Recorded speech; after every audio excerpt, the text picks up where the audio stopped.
नमस्कार दोस्तों, 4 मार्च की इवनिंग रिपोर्ट में आपका स्वागत है। और बाजार काफी कमजोरी के साथ बंद हुआ है। जो खबरें चल रही हैं बहुत सारी युद्ध से रिलेटेड, उसकी वजह से प्रेशर बना हुआ है और कुछ नए डेवलपमेंट्स हैं, उसकी वजह से भी काफी उथल-पुथल है मार्केट में। तो अब मार्केट ऐसा लग रहा है कि अपने काफी अहम लेवल तोड़ के वो काफी बेयरिश मोड में चला गया है, क्योंकि बहुत सिग्निफिकेंट लेवल्स उसने तोड़ दिए हैं और अभी कहीं पे टिकता हुआ नहीं दिख रहा है। हर राइज पे या थोड़ी सी दिन में रिकवरी आती है तो वहां पे सेलिंग देखने को मिलती है और बहुत जबरदस्त सेलिंग देखने को मिलती है। आज मार्केट कितना गिरा? आज 385 पॉइंट मार्केट में वीकनेस दिखी, 1.5% से ज्यादा। Nifty 500 close to 2%, bank Nifty भी लगभग 2% के आसपास। बैंक निफ्टी कंपेरेटिवली ज्यादा वीक लग रहा है और उसका स्वाभाविक है, क्योंकि उसमें एक बड़ी तेजी बनी थी बैंकिंग में खास तौर पे, तो वहां पे काफी पिटाई हो रही है। मिड कैप और स्मॉल कैप 2% से ज्यादा कमजोर हुए और विक्स 23% उछल के 21 के ऊपर चल रहा है। ये बड़ा रिस्की जोन होता है जब विक्स 20 के ऊपर है। कोई भी खबर अगर न्यूट्रल डे अगर भी गया तो कोलैप्स हो सकता है। तो आप लोगों के जो ऑप्शंस ट्रेड हैं वो बहुत मुश्किल में आ सकते हैं, इसलिए बहुत ध्यान रखने की जरूरत है। बैंक में हमारी बातचीत अक्सर होती रहती थी आपसे, तो मैं हमेशा कहता था कि बैंक में स्ट्रक्चरल तेजी आगे दिखती है, जिस तरह की क्रेडिट ग्रोथ और इकोनॉमी चल रही है, लेकिन क्योंकि प्रॉफिट बहुत बना है और ऐसे सिनेरियो जब आते हैं मार्केट में वीकनेस होती है, तो सबसे पहले आदमी वहीं बेचता है जहां उसका प्रॉफिट है। इसीलिए आप देखिए बैंक में ज्यादा कमजोरी दिख रही है, पीएसयू बैंक में कमजोरी दिख रही है, वहां लोग प्रॉफिट बुक कर रहे हैं। बी वेरी केयरफुल, क्योंकि बैंक में मोमेंटम ज्यादा वीक दिख रहा है चार्ट के हिसाब से भी। अब निफ्टी का आप ये चार्ट देखिए, एक बड़े गैप डाउन के साथ खुला, 500-550 पॉइंट गैप डाउन से खुला, वीक हुआ, वहां से थोड़ा बहुत उतार चढ़ाव के साथ किया और 12:30-1 के आसपास उसने एक रिकवरी दिखाई नीचे लेवल से। वो रिकवरी शॉर्ट कवरिंग की रिकवरी थी, क्योंकि जो लोग बेच के गए थे उन्होंने शॉर्ट किया, कवर किया और एक ऊपर मोमेंटम दिखा और फिर बेचा। कुछ लोग जरूर होंगे, देखिए हर आदमी, एक दिन की छुट्टी थी होली की, मुंबई में मार्केट बंद था, तो बहुत सारे लोगों को मेरा भी सजेशन था कि ट्रेड लेके न जाए, लेकिन बहुत सारे लोग, बड़े लोग हैं जो, जिनके पास मोटा पैसा और जो ट्रेड पे कंट्रोल रख सकते हैं, वो लेके गए होंगे ही होंगे और उन्होंने ही अगले दिन आके शॉर्ट कवरिंग की। वरना ऐसी कोई खबर नहीं थी मार्केट में जिससे ये रिकवरी होती, वरना तो 500-600 पॉइंट नीचे बंद होता, लेकिन वो रिकवरी हुई। अगेन आई एम सेइंग कि ये बहुत वेल मैनेज स्लाइस करके काट रहे हैं। एक साथ 500-800 पॉइंट निफ्टी नहीं गिर रहा है, 300 पॉइंट, 350 पॉइंट, 1.5%, 1%। तो इन टर्म्स ऑफ परसेंटेज आपको बहुत बड़ा नहीं लगता, लेकिन अगर आप अपना पोर्टफोलियो देखेंगे तो वहां तो ब्लड बाथ है।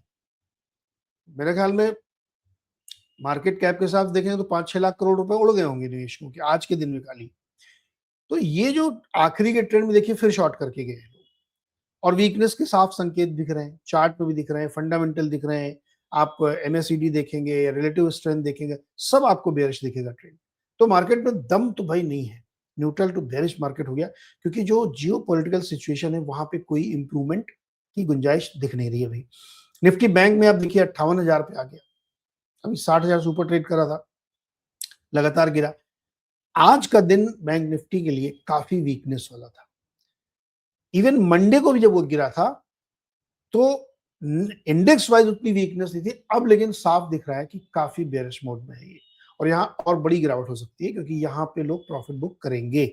और धुरंधर आपने देखा ही था कि एचडीएफसी बैंक किस तरीके से 6 मंथ के, आप तो साल भर के लो में चला गया होगा, रोज गिरता है वो। तो ये वीकनेस है। आगे बढ़े इससे पहले और सारी खबरें देखें, थोड़ा ये समझना जरूरी है कि जो दिग्गज है वो मार्केट को संभालने में पूरी तरीके से सफल हो रहे हैं। एलएनटी देखिए, दूसरा दिन है आज, सोमवार को गिरा तेज, आज फिर गिरा। टॉप कंट्रीब्यूटर है मार्केट को ड्रैग करने में, नीचे लाने में। HDFC bank, Tata steel, Reliance, Bajaj finance, M N M, ICIC bank, ये सब हैवी वेट है। तो इसमें ICIC bank, RIL, HDFC bank, इनको आप वेटेज के हिसाब से हैवी वेट मान लीजिए, और बाकी दिग्गज कंपनी आपके सामने है।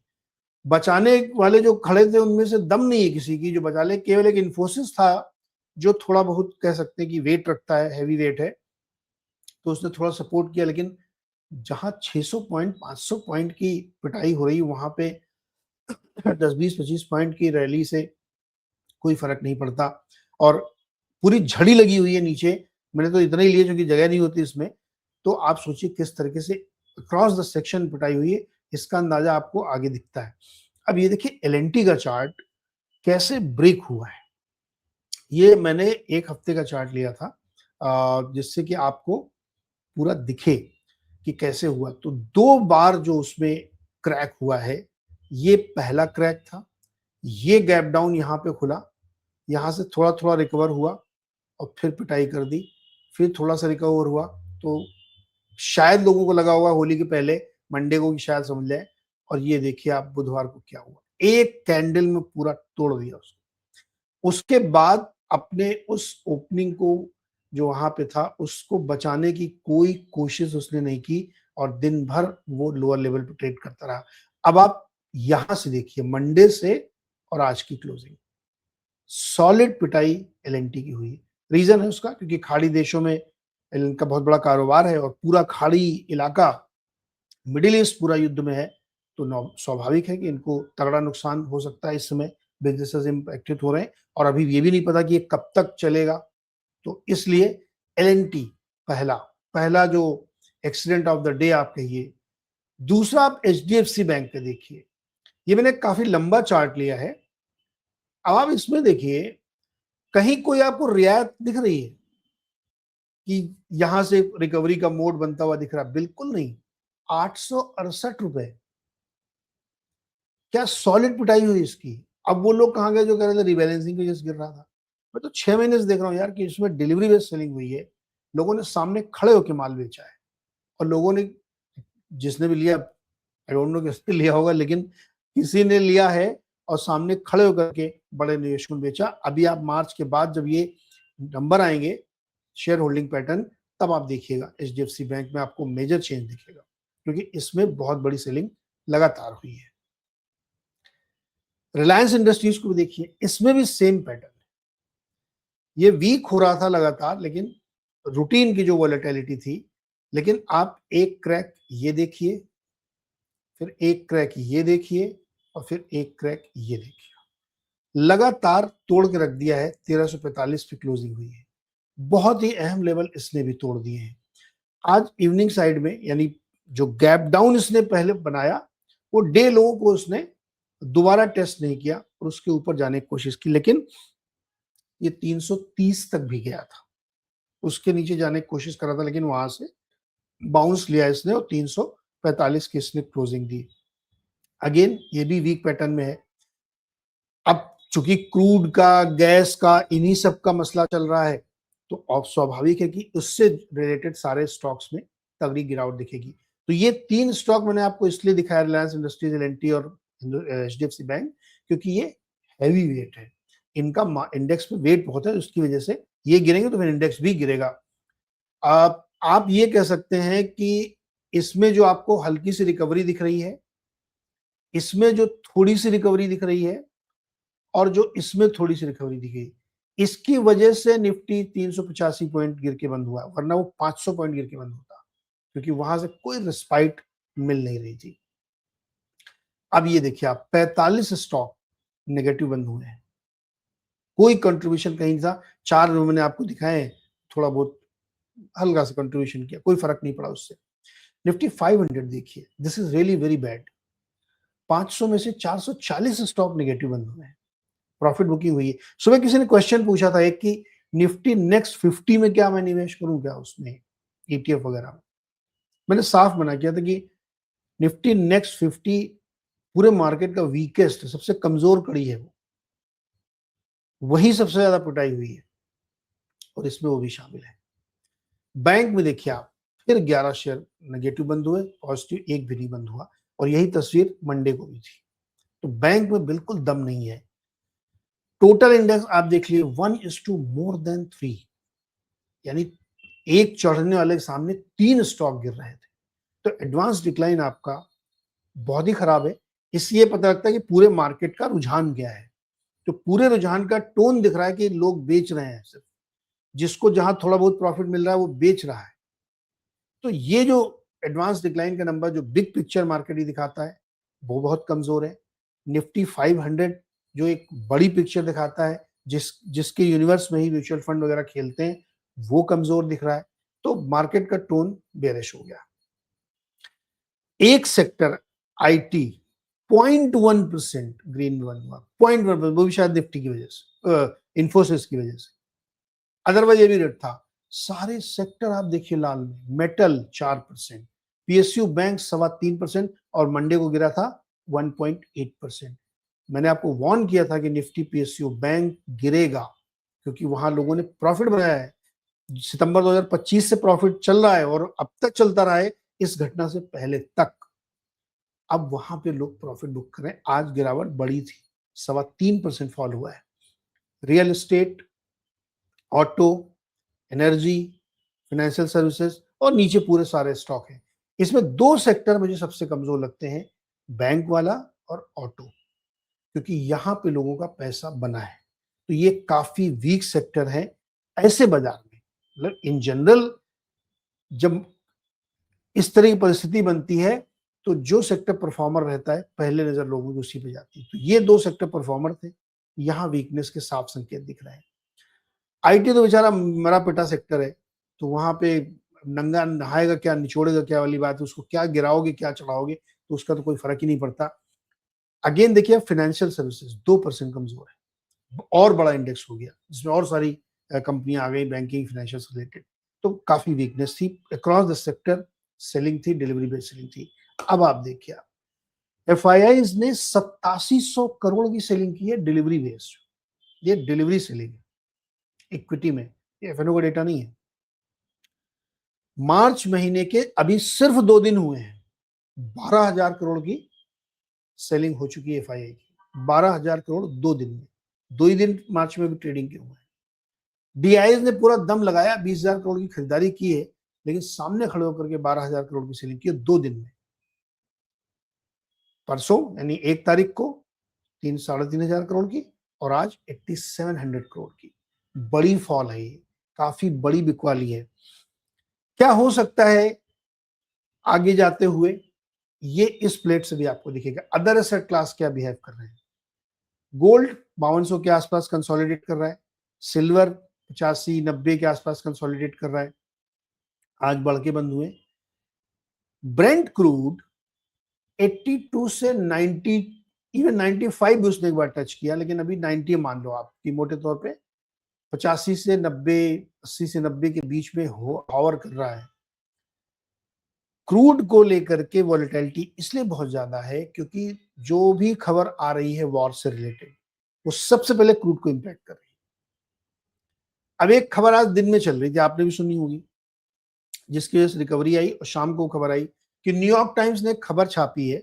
ये न्यूयॉर्क टाइम्स की मेरी खबर नहीं भाई, कि न्यूयॉर्क टाइम्स ये कहता है कि एक मिशन, सीक्रेट मिशन या बातचीत हुई है नेगोशिएशंस की ईरान के साथ, कि चलो अब समझौता कर लेते हैं। ये खबर चल रही है मीडिया में, मुझे इसकी सच्चाई नहीं पता है कि ये कितनी सच है कितनी नहीं, इसलिए मैं कुछ कह नहीं सकता। दूसरी एक और खबर आई है, कतर एनर्जी की बात हमने आपसे की थी। कतर एनर्जी ने फोर्स मेजोरे लगा दिया है। कतर एनर्जी दुनिया की सबसे बड़ी एलएनजी की कंपनी है।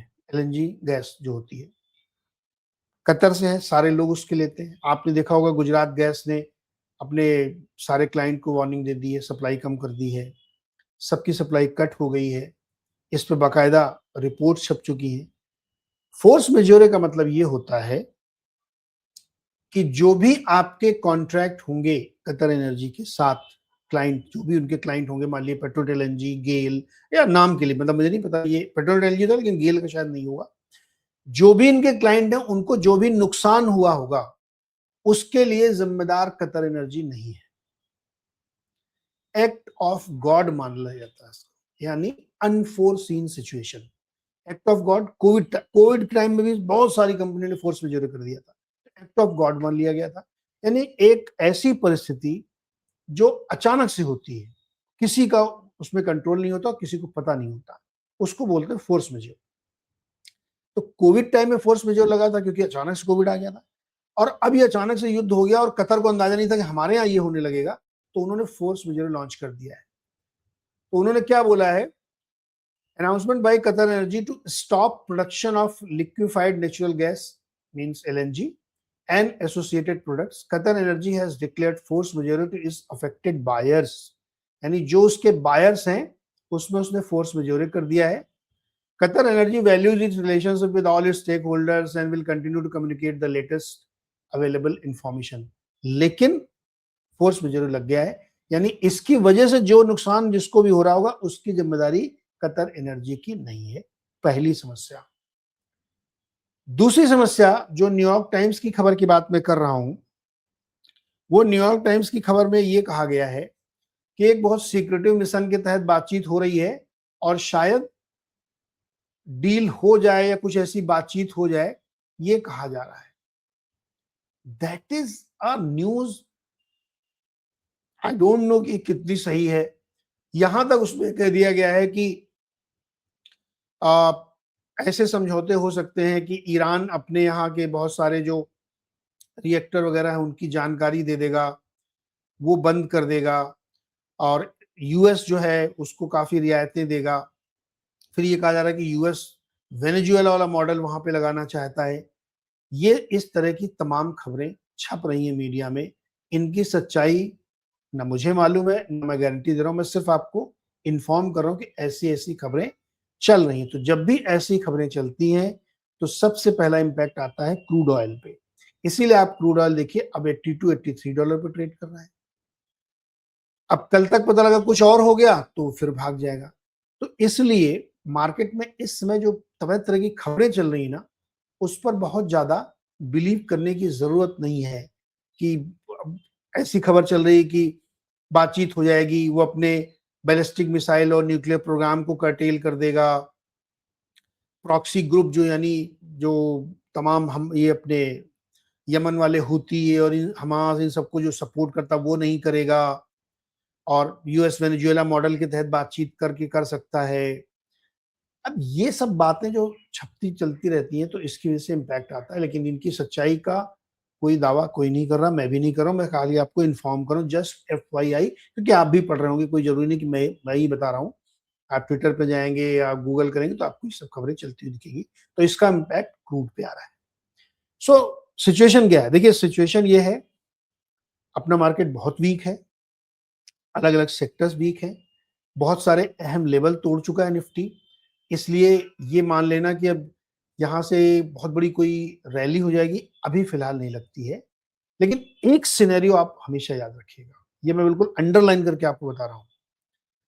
अगर अचानक से कोई डील की बात आ गई, मान लीजिए ट्रंप ने ट्वीट कर दिया, ट्रुथ सोशल पे उन्होंने कुछ लिख दिया, तो मार्केट में बहुत जबरदस्त शॉर्ट कवरिंग आएगी और उसमें आप फंस सकते हैं अगर आप शॉर्ट वाले होंगे तो इसीलिए थोड़ा बहुत ध्यान रखिएगा। बहुत ज्यादा उछल कूद करने की इस समय जरूरत नहीं है, क्योंकि विक्स भी एकदम पीक पे जाके खड़ा हो गया है। गिरेगा, टूटेगा तो ऑप्शन ट्रेडर्स को बहुत दिक्कत हो सकती है। और ये ऐसे मोड़ पर इस समय दुनिया खड़ी हुई है कि कभी भी कोई भी खबर आ सकती है, तो बहुत सावधान रहने की जरूरत है। अब युद्ध कितने दिन चलेगा इसका मैं अंदाजा ही लगा सकता हूँ, महीने भर भी चल सकता है, 15 दिन चल सकता है। हमें लगता है कि 1 महीने से ज्यादा नहीं चलना चाहिए, क्योंकि सबको दिक्कत हो रही है, पूरे मिडिल ईस्ट को दिक्कत हो रही है, पूरी दुनिया को दिक्कत हो रही है, तो कहीं ना कहीं से कोई प्रेशर बनेगा। ऐसी मेरी विशफुल थिंकिंग है, गारंटी कुछ नहीं है। तो हो सकता है कि जल्द ये खत्म हो जाए, लेकिन अगर नहीं खत्म होता है तो आप 22,000 की तैयारी कर लीजिए। अब बचा ही कितना है, 24,480 है। इसी हफ्ते अगर ये नहीं सुधरा तो आप 24,000 तोड़ते हुए दिखेंगे। क्लोजिंग फ्राइडे की क्लोजिंग हम लोग देखते हैं, अगर नहीं इंप्रूव हुआ तो ये मार्केट 24,000 के नीचे बंद होगा। तो फिर 22,000 जाने में कितना समय लगेगा। तो इसलिए मैं कह रहा हूँ कि मार्केट बहुत वीक है, ये अपने वो लेवल टेस्ट कर सकता है जो 21,700-800 वाला था। तो इसलिए बहुत सावधान रहने की जरूरत है। मार्केट का सेंटिमेंट बहुत ही खराब है, मूड बहुत खराब है, FII बेच रहे हैं दबा के, और बड़े ट्रेडरों की गिरफ्त में है मार्केट। तो मेरे दोस्तों, जो ऑप्शन ट्रेडिंग आप लोग करते हैं, बी वेरी वेरी केयरफुल, वरना तगड़ा नुकसान आपका हो सकता है, क्योंकि प्रीमियम जिस तरह से भाग रहे हैं और कोलैप्स होंगे उस वो आपके कंट्रोल में नहीं होंगे। तो होपफुली कि जल्द ही कोई सॉल्यूशन निकल आए, जल्द ही ये युद्ध बंद हो जाए, समझौता हो जाए, ये हम सबके हित में होगा। अदरवाइज मार्केट में तगड़ी गिरावट आएगी। अगर वो सिनेरियो बनता है, मान लीजिए अनफॉर्चुनेटली युद्ध नहीं खत्म होता और ज्यादा करेक्शन आता है, तो फिर शायद हम लोग अपनी एक स्ट्रेटजी बनाएंगे कि क्या इस समय पैसे लमसम डालनी चाहिए। बट वो वक्त की बात है, जब होगा तब देखा जाएगा। फिलहाल आज के लिए इतना ही इवनिंग रिपोर्ट में। चैनल को सब्सक्राइब जरूर कर लीजिए, आप लोग सब्सक्राइब नहीं करते हैं। जो देख रहे हैं वो सब्सक्राइब कर लें, अगर कर चुके हैं तो बेल आइकन दबा लें, आपको समय पर नोटिफिकेशन मिलेगा। और अपने दोस्तों के साथ इसको लाइक शेयर करिए और हमें कमेंट करके बताइए कि आपको कमेंट्री कैसी लगती है, साथ ही और क्या चीज मैं इसमें ऐड करूं जो आपके लिए फायदेमंद हो। थैंक यू सो मच आज के लिए। कल सुबह फिर मिलेंगे 6:55 पर लाइव सेशन के लिए।